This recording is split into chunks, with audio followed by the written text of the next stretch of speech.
Tahun 2025 bukan sekadar angka, tapi sebuah ujian besar buat industri seni Malaysia. Namun, Januari 2026 menjadi saksi satu transisi luar biasa. Ada yang menangis di sebalik tirai mahkamah, ada yang membawa diri ke luar negara, dan ada yang akhirnya menemui sinar. Inilah kisah 5 selebriti yang melalui perubahan pasar paling drastik dari tahun ujian ke tahun kebangkitan. Kita mulakan dengan Aprina Manrose. Tahun 2025 adalah tahun dia hilang dari radar kerana bergelut dengan episod duka perceraian. Namun, ramai yang tidak tahu dugaan sebenar Aprina bermula lebih awal.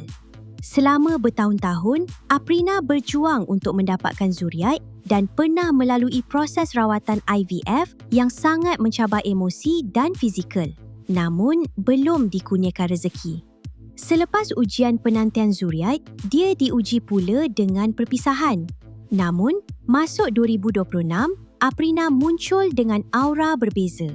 Dia mendedahkan bagaimana solat tahajud dan majlis ilmu menjadi ubat paling mujarab.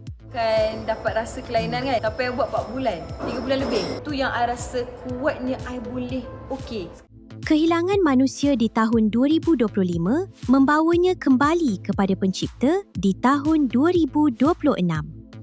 Kamal Adli pula melalui fasa yang sangat berat. Jika 2025 penuh dengan teka-teki, awal 2026 mengesahkan perpisahan yang pahit buat peminat.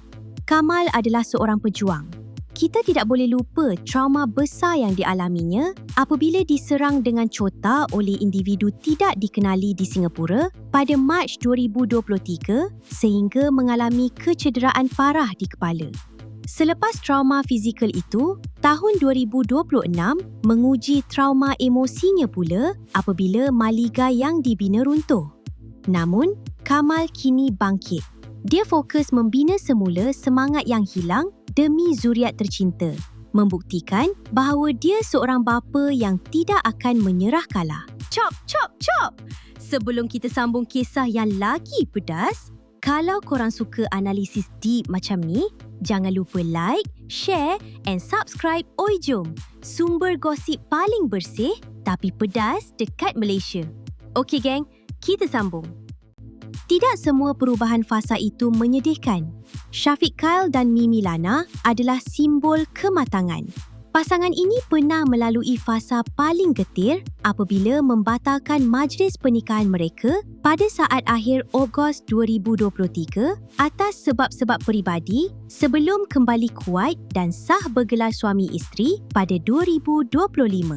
Di tahun 2026 ini, mereka membuktikan bahawa ujian tunda nikah dahulu adalah proses pendewasaan.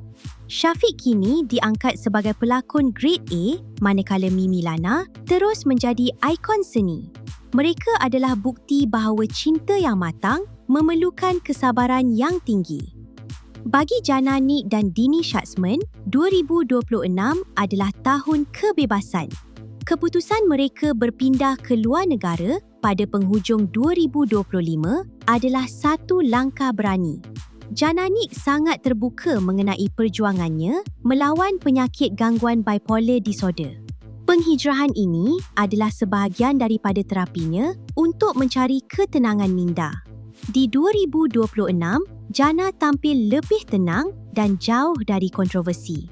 Dari seorang pelakon yang sering dikritik, kini dia membina nama di pentas antarabangsa sambil terus menjadi inspirasi buat mereka yang bergelut dengan masalah kesihatan mental. Akhir sekali, Syazwan Zulkifli. Jika tahun 2025 hasratnya membina masjid tidak kesampaian, dia tidak meratap lama. Walaupun sering memegang watak antagonis yang dibenci penonton, Syazwan sebenarnya dikenali sebagai anak yang sangat patuh dan mengutamakan ibunya dalam segala hal. Masuk 2026, dia memilih untuk mengunci pintu hati dan membuka pintu kerjaya. Bagi Syazwan, kerja keras adalah ubat terbaik untuk sebuah kekecewaan cinta. 5 selebriti, 5 cerita yang berbeza. Namun, semuanya berkongsi satu perkara yang sama, keberanian untuk berubah. 2026 mengajar kita bahawa hidup bukan tentang seberapa kuat kita jatuh, tapi tentang seberapa pantas kita bangun untuk fasa seterusnya. Antara 5 selebriti ini, kisah siapa yang paling dekat dengan hati anda? Komen di bawah. Jangan lupa subscribe untuk lebih banyak kompilasi artis Malaysia.